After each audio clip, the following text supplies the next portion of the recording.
I have always been here.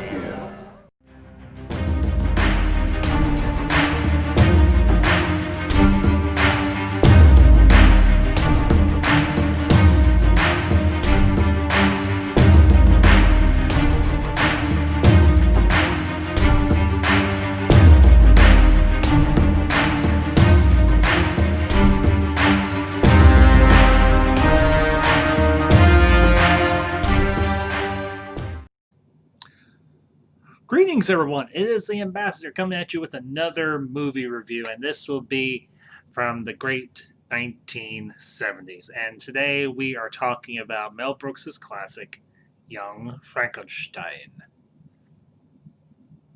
Abby, who? Abby Normal.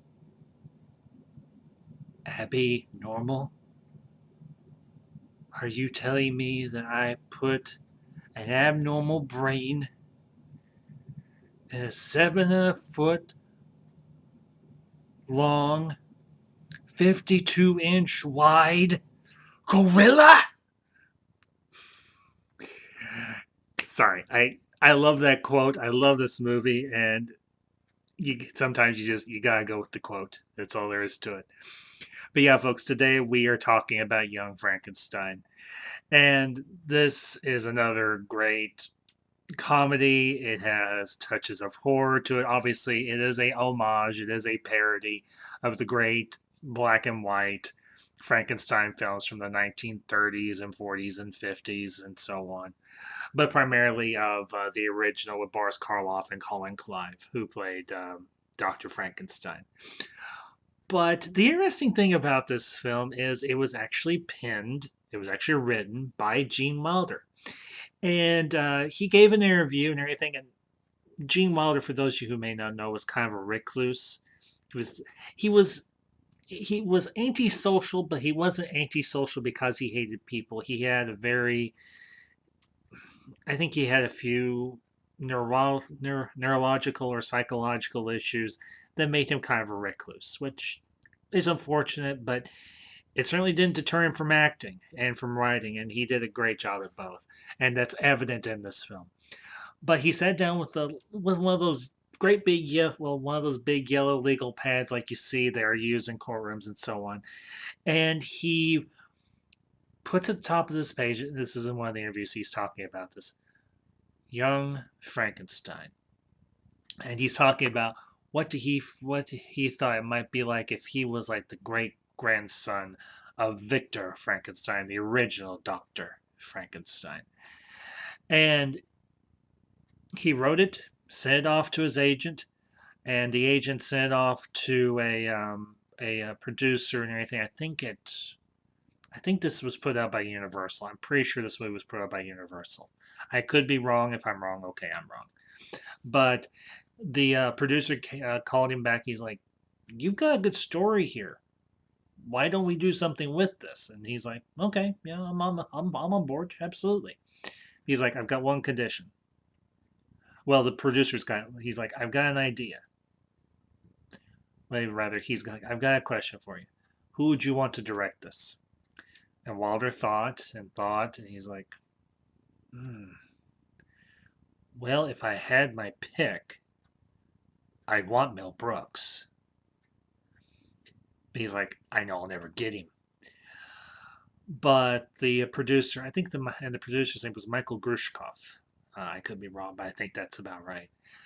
And Grushkov gets a hold of Brooks's agent, or gets a hold of Brooks directly, and sends him, I think, like faxes him or mails him the script. And a little while later, maybe a day or so, who knows? I don't remember the exact details. Brooks contacts Wilder. He's like, "I want to do this movie. I want to do this movie with you." He's like, "I'm on board." He's like, "Who do you see for the cast?" And he's like, "Well, let's meet and let's hash out the details and everything."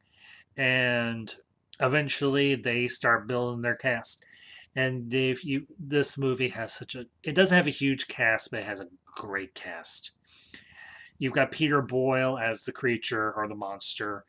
You've got Terry Garr, who had just gotten into acting real good as Inga, Frederick's assistant. You've got Marty Feldman as Igor or Igor, just depending on how you pronounce it. And there's a whole thing I'll get into with that here in a few minutes. You've got Cloris Leachman as Frau Blucher. If you get that joke, if you get that reference, you get a gold star and a cookie. You've got Kenneth Mars as the inspector, Inspector Kemp, who has a very exaggerated, and I mean exceedingly exaggerated. If you've never watched this movie, listen to Inspector Kemp and how he speaks with this exceedingly exaggerated German accent. It's so ridiculously over the top, but yet for this film, it works. It works so incredibly well. And I did not know this originally, and I had to when I watched the making of for it. I found this out. Gene Hackman, Gene Hackman of all people, makes a cameo appearance. And if you ever watch it, see if you can figure out who he is. I won't tell you, but if you know, don't comment down below for people who've never seen it. I mean it. Please do not comment below who Gene Hackman plays. Let people figure it out. This is my incentive for you. If you are a lover, if you are a fan of Gene Hackman, figure out who he's playing in this movie. But that being said, of course you've got also the great Madeline Kahn and everything as Frederick's fiance Elizabeth, and yeah, it's as I said, this was a great cast. They had such a great time and everything. You hear all sorts of stories about from when they were shooting this movie, and they had such a blast, and you can tell.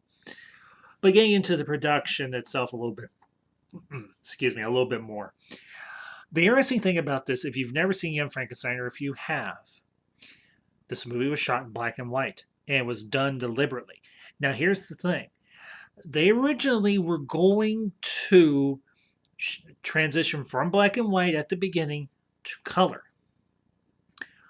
But Brooks and Wilder, being the geniuses that they are, or were, because Gene Wilder is sadly no longer with us, they were like, we want to shoot this in black and white. And the studio was like, it's 1970s. We don't really do black and white anymore, but we'll make it work. And they actually found a film editor who could process the film to have the movie come out in black and white. And honestly, I don't think this movie would have worked if it had been in color. Or anything. That's just me. What do I know? But and the set design and everything, they built the sets. And obviously, this is 1970s. CGI did not exist, and the sets are so gorgeous and so well designed. I mean, you've also got the interior and a little bit of the exterior of Castle Frankenstein. You've got the laboratory. You've got all the secret passages. Speaking of secret passages, put the candle back. But anyway, some other really cool things about this film that they did that I really enjoyed was all of the tongue-in-cheek humor. Some of the more, how do I want to put this, provocative humor and everything in this film is so masterfully done that I honestly nowadays I don't think they could have been as slick and as sophisticated as they were in this film. I can only think of maybe one or two writers or directors that could carry off this type of humor and do it well. But there's one piece of dialogue I particularly like, and it's right after they have discovered the late Victor Frankenstein's private library that has all his notes from how he created the original monster and all this other stuff.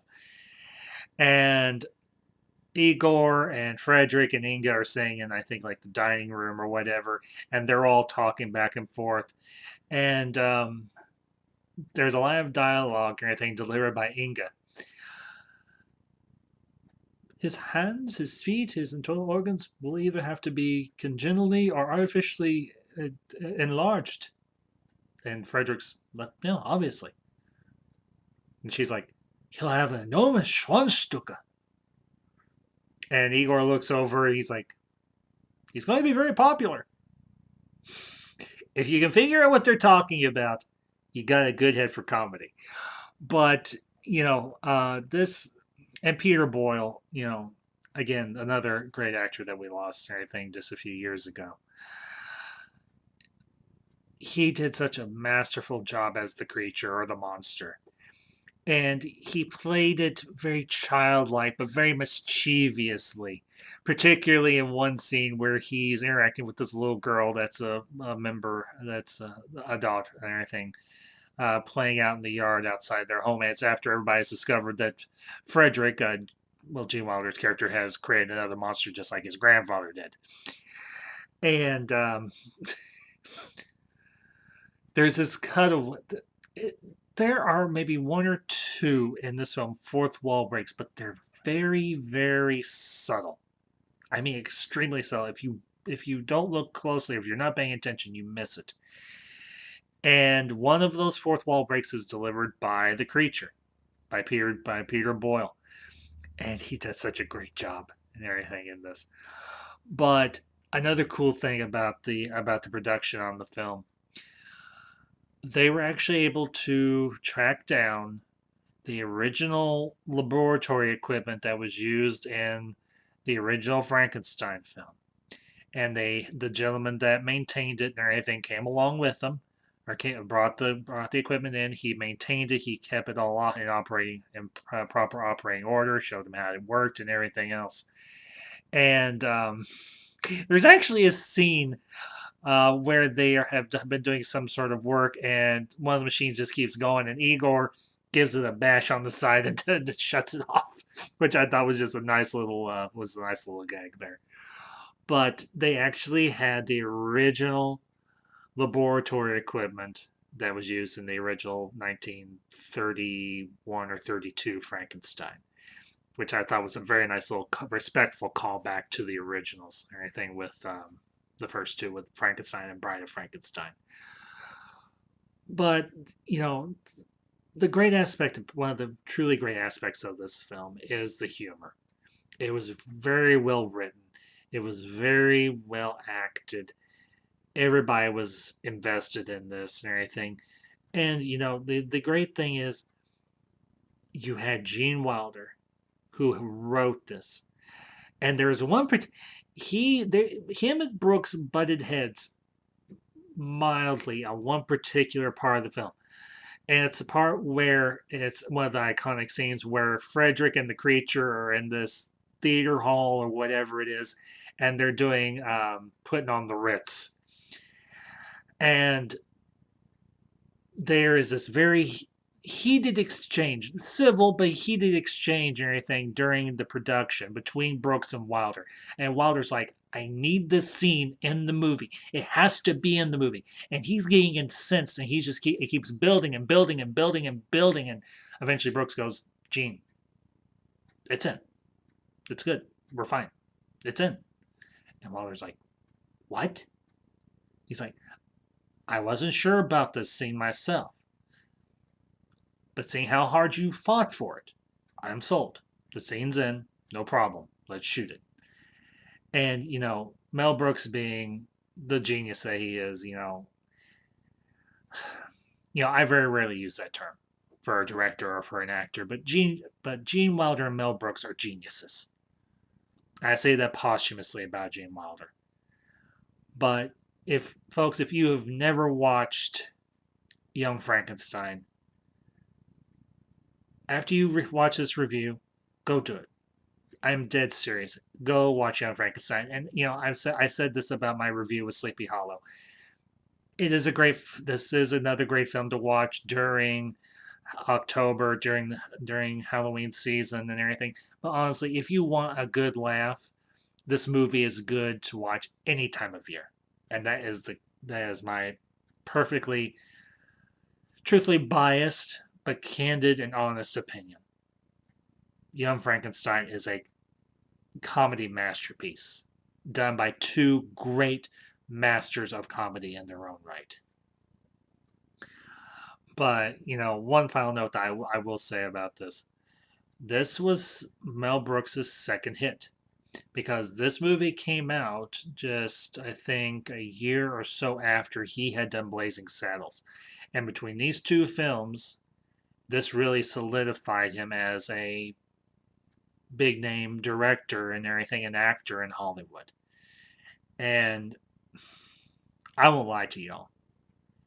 We need another great comedic mind like Mel Brooks in the world. I do. I truly believe that because Mel Brooks, he's in his 90s. And regardless of any political statements he's made, I don't particularly give two hoots and heck about that. And I don't get political on my channel at all. The man is a genius. There is a term that's not used very often and everything anymore, and if y'all don't understand it, I will explain it. There's a term called August. And it means stands unto itself. Gene Wilder and Mel Brooks are August. They stand unto themselves. There are very few actors or directors that will ever match them in comedic ability, directing, and acting ability. So, but anyways, folks, that all being said, if you enjoyed this review, as I said before, smash that like button, share this video out with your friends or anything if they are fans of Mel Brooks, and if they aren't, then definitely share this out and tell them, hey, listen to what this guy, the ambassador, says is talking about with Mel Brooks and Gene Wilder and Young Frankenstein. And then go watch Young Frankenstein. I highly encourage you to do it. So, but anyways, and if you come across this video and you enjoyed it, and you're not already subscribed to my channel, if you're not already a part of this community, the ambassadorial wing, consider hitting that subscribe button. So, anyways, folks, you have a great day, a great night, wherever you are. Happy Halloween. And until next time, this is the Ambassador, signing off.